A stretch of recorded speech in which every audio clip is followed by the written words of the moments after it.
मैं टिकट के लिए याचना करूंगा। मैं टिकट के लिए याचना करने वाला नहीं हूं, किसी का पैर छूने वाला नहीं हूं, और दिखाऊंगा कि द्वाबा के सेवक का चरित्र का दम कितना होता है। सुरेंद्र सिंह की धोती और रोटी में जितनी दम है, किसी बेसिया की चुनरी में उसकी ताकत।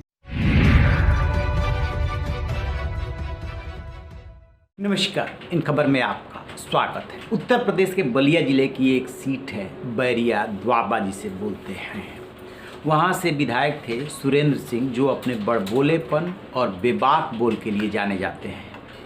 लेकिन पार्टी को उनके बोल रास नहीं आए और जब टिकट जारी किया रविवार की रात, तो उनका टिकट काट करके बलिया सदर से विधायक और राज्य मंत्री आनंद स्वरूप शुक्ला को वहाँ से टिकट दे दिया।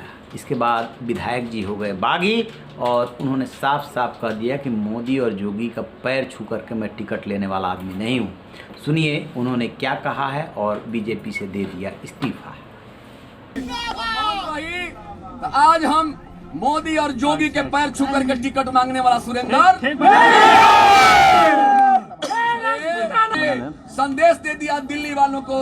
यह दिल्ली वालों, ध्यान से देख लो, चश्मा अपना उतार के देखो, लगा के देख लो, जो इच्छा हो जैसे हो देख लो। द्वाबा की धरती सुरेंद्र सिंह के रोटी और धोती को पसंद करती है। राजनीति के बेस्याओं को पसंद नहीं करती है, सुरेंद्र सिंह के धोती और लंगोटी को पसंद करती है। मुझे तो कुछ मालूम नहीं था कि जनता में इतना बड़ा स्नेह हमको रखा, सजो करके रखा है। लेकिन आज मुझे यहाँ आने के बाद लग गया कि सुरेंद्र सिंह का स्थान जो है गरीब अमीर सब लाचार लोगों के हृदय में हो चुका है। इसलिए दुनिया की कोई भी ताकत, जब कोई नेता किसी गरीब के दिल में बसता है, तो कोई भी दल हम सुरेंद्र सिंह को अब नीचे करने की हैसियत में नहीं है। अब द्वाबा की जनता के टिकट पर मैं चुनाव लड़ूंगा, दल के टिकटों को हराऊंगा और द्वाबा के जनता के टिकट के बल पर चुनाव जीतूंगा। और आज मैं भारतीय जनता पार्टी के प्राथमिक सदस्यता से भी त्यागपत्र दे दिया। ऐसे ही एक सूत्रों की आवाज खबर आ रही कि आप सपा ज्वाइन करने वाले हैं। नहीं, मैं कहीं भी जाकर के याचना करने वाला स्वभाव का व्यक्ति नहीं। आपको अप्रोच किया गया?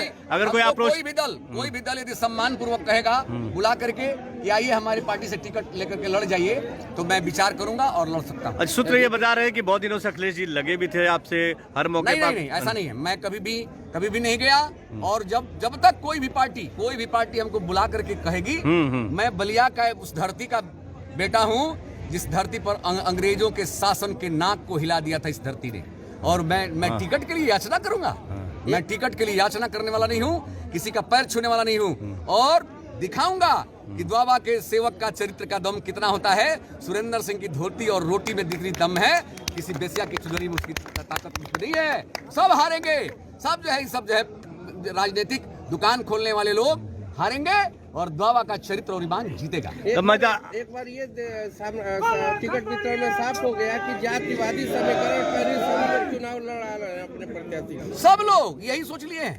अच्छाई और बुराई के आधार पर नहीं नेता का चयन हो रहा है, जाति के आधार पर चयन होता है। जाति के आधार पर चयन नेता का नहीं होता है, यति के आधार पर होता है। यति उसको कहते हैं जो अपने लिए जीवन में कुछ नहीं चाहता है। जो अपने लिए नहीं चाहेगा वही समाज की सेवा करेगा। विधायक जी, आप हर जाति हर धर्म के लोगों के साथ हमेशा खड़े दिखाई दिए, जनता की सेवा करते दिखाई दिए, तो माना जाए कि आजकल सेवक की कदर कम नहीं है? गजब, बिल्कुल नहीं है महाराज। मैं तो विश्वास कर चुका हूं कि द्वाबा की धरती पर सेवक ही चुनाव जीतेगा, कोई जो है शोषक चुनाव जीतने वाला नहीं। कल एक सूत्र खबर से खबर आ रही थी कि आपको मऊ सदर से मुख्तार अंसारी के खिलाफ भाजपा चुनाव लड़ाने की तैयारी कर रही है। ऐसा है, वो क्या करेगी नहीं करेगी। मैं तो भाजपा से आज इस्तीफा दे दिया। जब भाजपा के शीर्ष नेतृत्व ने मेरे सेवा धर्म को, मेरे संस्कारों का सम्मान नहीं किया, तो ऐसे मैं जो है टिकट का कोई अभ्यर्थी नहीं हूँ। मैं अपने दम पर और जनता के आशीर्वाद के बल पर मैं चुनाव लड़ूंगा और दिखाऊंगा कि जिसका नाम 11 तारीख को नामिनेशन करूंगा। विधायक जी, जिसका नाम प्रपोज किया गया है बैरिया से शुक्ला जी का, तो क्या आपके साथ तो पहले काम कर चुके हैं, तो क्या आपका साथ मिलेगा क्या उनको? पत्रकार जी, गजब आप बात करते हैं। युद्ध भूमि में मिलाई या जुलाई नहीं होता है। युद्ध भूमि में शुद्ध रूप से जो है लड़ाई होता है, और लड़ाई में ऐसे जो है लिपस्टिक वालों को मैं तुरंत हरा दूंगा। आप लोग जो है बताइए, बलिया का रिजेक्टेड और द्वाबा में सेलेक्टेड। अच्छा, जैसा कि आपने सुना, एकदम बेला, कुछ भी कहने में संकोच नहीं, साफ साफ कहना है कि मैं पैर नहीं छूता किसी का, मेरा टिकट कटा है, निर्दलीय लड़ूंगा, बीजेपी से इस्तीफा दे दिया। कहा गया कि और दलों ने आपसे संपर्क किया है, कहा कि अभी तक नहीं किया है, कोई सम्मान के साथ बुलाएगा तो जाऊंगा, नहीं बुलाएगा तो नहीं जाऊंगा। इनकी सभाओं में भीड़ इतनी उमड़ रही है कि खुद जीते या ना जीते, लेकिन बीजेपी के कैंडिडेट को हरा सकते हैं। बीजेपी के माथे पे पसीना है। एक तरफ बलिया सीट फंस गई क्योंकि वहाँ से दयाशंकर सिंह को उतार दिया गया, और जातिगत लिहाज से देखेंगे तो वो ब्राह्मण के पास सीट थी। दूसरी तरफ जो ब्राह्मण विधायक थे उनको शिफ्ट कर दिया गया बैरिया। यहाँ पे हुई है बहुत बड़ी गलती।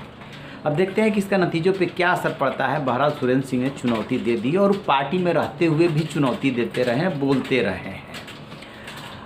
उनको लेकर के जो इशू बन रहा है कि जब पहले झगड़ा हुआ था बैकवर्ड और सवर्णों में, तो सवर्णों के साथ खड़े हो गए थे। उस समय भी योगी सरकार घिर गई थी कि एक विधायक जो है खुल्लम खुल्ला सवर्णों का साथ दे रहा है, यानी जो आरोपी पक्ष था। लेकिन सुरेंद्र सिंह टस से मस नहीं हुए, कहे कि नहीं, इनकी इतनी गलती नहीं है जितनी की गलती बताई जा रही है, दूसरे पक्ष की भी गलती है। वहीं से वो आंखों में खलने लगे। अब सवर्णों ने इसे मुद्दा बना लिया है प्रतिष्ठा का कि इनको हर हाल में जिताना है। देखते हैं क्या होता है। हार जीत तो लगी रहती है, लेकिन बीजेपी ने एक साथ 2 सीटों पे गलती कर दी, वो भी उस बागी बलिया में जहां खुद प्रधानमंत्री बोल चुके हैं कि यहाँ के नस नस में बगावत है, और पहले बगावत हो चुकी है बलिया में जब अंग्रेजों का शासन था। चलिए, तो आप रहिए बेखबर, देखते रहिए इन खबर। Thank you.